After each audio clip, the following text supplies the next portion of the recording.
Welcome and hello. I am your host, Elizabeth. There are many different problems in the world that will shape the fate of countries and ultimately our future. One of the biggest problems of interest is population, more specifically birth rates and fertility rates. The world is currently experiencing unprecedented issues with a declining birth rate as less people are choosing to marry and raise families. In order for a population to remain, they need a replacement rate of 2.1, which means that a woman on average needs to have 2.1 children in their lifetime. Replacement rates are necessary to keep nations populated and thriving. Many countries around the world are experiencing challenges due to this decrease in children being born. This raises an interesting question. Are there countries that have the opposite issue? Yes, but not many.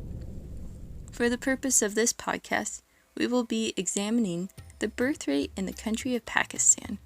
Pakistan is located in Western Asia, bordered by Afghanistan, Iran, China, and India.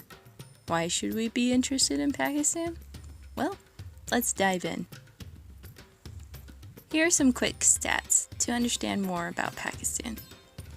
It's about 307,374 square miles, and it's an estimated population of 229,907,000 as of this year, 2021. And to get an idea of how big that is, it's twice the size of California, but 5 times the population. According to the Pakistan Council of Research in Water Resources, or PCRWR, Pakistan is one of the world's largest countries by population. Its density is 748 people per square mile. For a comparison, Mexico is about 172 people per square mile. Pakistan National Council of the Arts recognizes the challenge in Pakistan's population and issued a national poster competition to bring awareness to the people.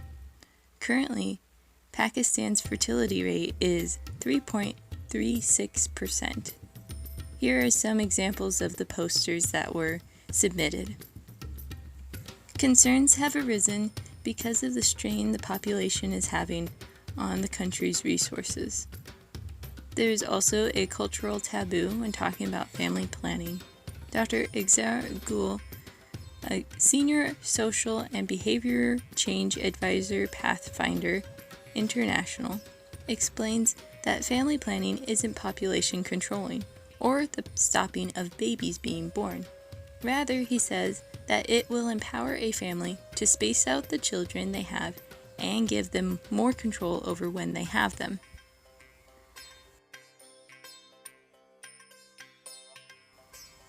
So, why should we care? Humanitarian crises occur when resources are spread too thin and children end up suffering. Pakistani children are among the most poverty-stricken and are more likely to engage in child labor. Pakistan has seen a decrease in the birth rate since the 1980s, but the more a population decreases, the worry that the rate will drop below replacement level rises. Pakistan has seen an increase in the population since its creation in 1947. Even as the birth rate begins to decrease over the years, the country is still over the replacement rate. The future projects indicates that Pakistan will double its population by the end of the century, but there is evidence that the population growth will continue to drop as resources become more available, and family planning is becoming more and more acceptable. As it seems, though, population concerns are here to stay, but we can learn more from the culture in Pakistan. If we hope to promote birth rates in countries that are well below replacement level and are desperately trying to raise them, we may want to take a page out of Pakistan's book.